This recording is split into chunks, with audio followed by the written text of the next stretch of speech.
तो अगर मैं आपसे पूछूं कि किसी भी नेटवर्क के अंदर डाटा ट्रांसफर कैसे होता है, तो वेल आप यही कहोगे कि हर डाटा को ये पता होता है कि उसका कौन सा आईपी एड्रेस है और उसने कौन से आईपी एड्रेस पर जाना है। वेल ये तो अधूरी इन्फॉर्मेशन है। हम पूरी इन्फॉर्मेशन जानने की कोशिश करेंगे कि किस किस तरह से जो डाटा है वो नेटवर्क के अंदर ट्रांसफ़र करता है।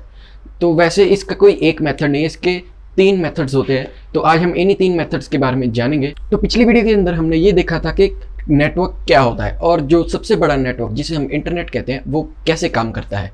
तो आज हम इस वीडियो के अंदर बात करेंगे कि किसी भी नेटवर्क के अंदर या फिर हम कहें इंटरनेट के अंदर जो डाटा फ्लो करता है, डाटा ट्रांसफ़र होता है, वो किन वेज के अंदर होता है। तो वीडियो को लाइक कर देना, चैनल को सब्सक्राइब कर देना और बेल आइकन को दबा देना। तो किसी भी नेटवर्क के अंदर जो डाटा है उसे फ्लो करने के लिए नेटवर्क स्विचिंग की ज़रूरत पड़ती है, यानी कि ये एक टेक्निक है जिसकी मदद से डाटा किसी भी नेटवर्क के अंदर फ्लो करता है। तो इस टेक्निक के अंदर 3 मेथड्स होते हैं, जिसके अंदर फर्स्ट नंबर पे आता है सर्किट स्विचिंग, सेकंड नंबर पे आता है पैकेट स्विचिंग और थर्ड नंबर पे आता है मैसेज स्विचिंग। तो अब अगर हम सर्किट स्विचिंग की बात करते हैं तो किसी भी नेटवर्क के अंदर काफ़ी सारे डिवाइसेस कनेक्टेड होते हैं जिन्हें हम नोड्स कहते हैं। तो अब एक नेटवर्क के अंदर कंप्यूटर भी है, मोबाइल भी है, लैपटॉप भी है, ऐसे ही काफ़ी सारे डिवाइसेस कनेक्टेड रहते हैं।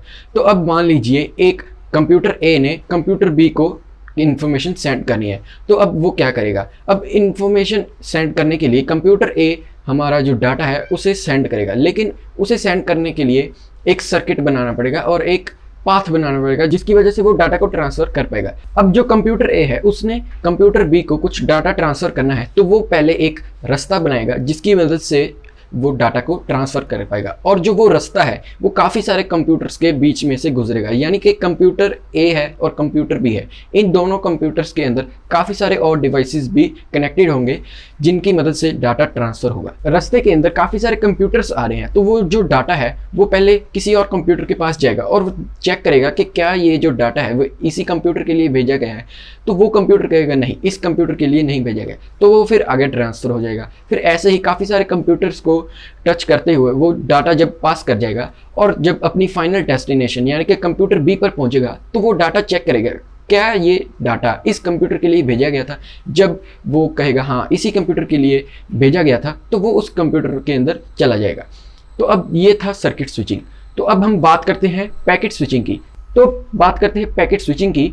तो पैकेट स्विचिंग के अंदर नाम जैसे है पैकेट्स, तो आपने सुना होगा कि डाटा को हम पैकेट्स में डिस्ट्रीब्यूट कर देते हैं। तो इसी के अंदर कुछ ऐसा ही होता है कि जो डाटा है, अगर मान लीजिए 1 GB की फाइल है, तो उसे छोटे छोटे टुकड़ों में बांट दिया जाएगा और वो जो पैकेट्स हैं, छोटे छोटे पैकेट्स हैं, उनको अलग अलग रास्तों से भेजा जाएगा। जो सर्किट स्विचिंग था उसके अंदर था कि एक रास्ता पहले बनाया जाएगा, उसके अंदर से वो सारा डाटा भेजा जाएगा। लेकिन पैकेट स्विचिंग के अंदर ऐसा होता है कि जितने भी पैकेट्स हैं उन्हें अलग अलग रास्तों में से भेजा जाएगा और फिर जब वो फाइनल डेस्टिनेशन पर पहुंचेंगे तो वो सारे पैकेट्स इकट्ठा होकर पूरी एक 1 GB की फाइल दोबारा बन जाएंगे और उस कंप्यूटर पर डाउनलोड हो जाएंगे। तो ऐसा होता है कुछ पैकेट स्विचिंग। तो अब मैं आपको और अच्छी तरह समझाने के लिए एक कहानी सुनाता हूँ। तो मान लीजिए एक है राम और एक है श्याम। तो राम ने शाम को 10 किलो आटा भेजना है। तो अब राम क्या कर सकता है कि जो आटा है उसे पूरा ही आटा एक पैकेट के अंदर डाल दे और शाम को भेज दे, या फिर वो ऐसा कर सकता है कि 10 पैकेट्स बना ले 1-1 किलो के और सभी 10 पैकेट्स को ऐसे ट्रांसफ़र कर दे। तो अब इन दोनों के अंदर क्या ड्रॉबैक्स हैं। तो अगर मान लीजिए जो 10 किलो का पैकेट है वो सिर्फ कार पे ही जा सकता है, मोटरसाइकिल पर नहीं जा सकता है, लेकिन जो 1 किलो का पैकेट है वो अब मोटरसाइकिल पर जा सकता है। अब जो कार है उसे पहले एक बड़ा रास्ता ढूंढना होगा क्योंकि वो पतली गली से नहीं जा सकती, और जब उसे एक अच्छा रास्ता, बड़ा रास्ता मिल जाएगा फिर वो पूरा 10 किलो का पैकेट लेके जाएगी शाम तक। लेकिन जो मोटरसाइकिल्स हैं, अब 10 मोटरसाइकिल जाएंगे 1-1 किलो का पैकेट उठाकर, तो जो मोटरसाइकिल है वो पतली सड़क से भी जा सकता है, पतली गली से जा सकता है। तो अब कोई भी मोटरसाइकिल कोई भी पतली गली से जाएगा और शाम तक वो जो आटा है वो भेज देगा।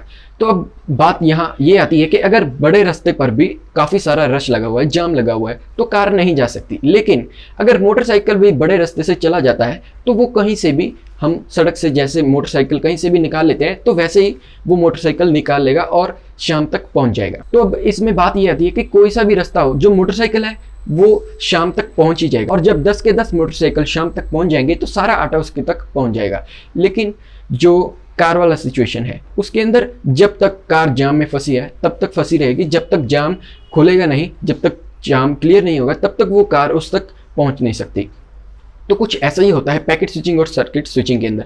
जो सर्किट स्विचिंग है उसे पहले एक बड़ा बैंडविड्थ वाला यानी कि ऐसा रास्ता ढूंढना होगा जिससे काफ़ी सारा डाटा फ्लो कर सकता है, फिर ही वो जाके डाटा ट्रांसफ़र करेगा। लेकिन जो पैकेट स्विचिंग है उसके अंदर ऐसा है कि वो जब पैकेट्स बन जाते हैं, छोटे छोटे पैकेट्स बन जाते हैं डाटा के अंदर, तो उसे कोई टेंशन नहीं रहती मुझे कोई बड़ा रास्ता ढूंढना पड़ेगा, वो छोटे मोटे रास्ते से भी आराम से चला जाता है और उसे कोई टेंशन नहीं होती है। अगर सर्किट स्विचिंग के अंदर जो रास्ता है वो उसके अंदर काफ़ी ट्रैफिक है, काफ़ी लोग उसे यूज़ कर रहे हैं, तो रश लग गया है यानी कि, तो अब उसके अंदर जो कम्युनिकेशन है, वो डाटा है फ्लो है, वो रुक जाएगा या फिर कम्युनिकेशन ब्रेक हो सकता है। तो इसकी वजह से डाटा शायद ट्रांसफ़र ना हो पाए, शायद हमें दोबारा कनेक्शन बनाना पड़े। लेकिन पैकेट स्विचिंग के अंदर ऐसा नहीं होता है। तो अब बात आती है कि सर्किट स्विचिंग कहाँ पर यूज़ किया जाता है। सर्किट स्विचिंग मेनली हमारे कॉल्स के अंदर यूज़ होता है। तो जब हम किसी को कॉल करते हैं तो उसके अंदर सर्किट स्विचिंग यूज़ की जाती है ताकि जो डाटा है वो एक बार में ही पहुंच सके। अगर पैकेट स्विचिंग करेंगे तो डाटा को पहले छोटे छोटे हिस्सों में बांटना पड़ेगा, फिर जाके वो फ्लो करेंगे और उसके बाद जब वो पहुंचेंगे उन्हें दोबारा इकट्ठा करना है। तो ऐसे में जो पैकेट स्विचिंग है वो थोड़ा डिलेइंग टास्क है, उसे टाइम लगता है, वो थोड़ा लेट पहुंचता है। तो आपने कई बार नोटिस किया होगा कि कई बार आपकी कॉल जो है अपने आप कट हो जाती है। वो इसलिए होता है कि जब ज़्यादा रश हो जाता है तो अपने आप कनेक्शन लूज़ हो जाता है। लेकिन जो अगर हम कोई भी डाटा सेंड करते हैं वो पैकेट स्विचिंग की मदद से ही ज़्यादातर भेजा जाता है। तो अब हम बात करते हैं थर्ड पॉइंट की, जिसका नाम है मैसेज स्विचिंग। तो मैसेज स्विचिंग जो है हमारा, वो सर्किट स्विचिंग और पैकेट स्विचिंग दोनों को मिला के बनाया गया है। तो सर्किट स्विचिंग के अंदर ऐसा होता है कि जो डाटा है वो पूरा ही फ्लो करता है, उसे छोटे छोटे पैकेट्स में बांटा नहीं जाता है। तो मैसेज स्विचिंग के अंदर भी ऐसा ही होता है कि डाटा वो है वो पूरा ही एक बार में फ्लो करता है। लेकिन सर्किट स्विचिंग की तरह इसके अंदर कोई डिफाइंड पाथ नहीं होता है। इसके अंदर जो पैकेट स्विचिंग है उसकी तरह अनडिफाइंड पाथ होता है। जो पैकेट स्विचिंग है उसके अंदर किसी भी वे से वो जा सकता है, किसी भी रास्ते से जा सकता है। ऐसे ही मैसेज स्विचिंग के अंदर भी वो किसी भी रास्ते से जा सकता है। लेकिन इसके अंदर कुछ ऐसा होता है कि अगर मान लीजिए कंप्यूटर ए ने कंप्यूटर बी को डाटा सेंड करना है और रास्ते में काफ़ी सारे और कंप्यूटर्स और डिवाइसेस हैं, लेकिन अब मान लीजिए ए ने बी को भेजना है और बीच में एक सी कंप्यूटर है। अब सी कंप्यूटर के अंदर डाटा जाएगा तो जो सी कंप्यूटर होगा वो चेक करेगा कि ये जो डाटा है वो उसके लिए भेजा गया है या फिर नहीं। तो जब उसे पता चलेगा कि ये जो डाटा है वो तो बी कंप्यूटर को भेजना है, तो वो थोड़ी देर पहले अपने बफर के अंदर उसे स्टोर करेगा और जब देखेगा कि आगे वाला रास्ता साफ है तभी वो आगे ट्रांसफ़र करेगा। अगर वो रास्ता आगे साफ नहीं है, वो पहले कोई डाटा जा रहा है या आ रहा है, तो वो उसे अपने कंप्यूटर के अंदर स्टोर करके रखेगा।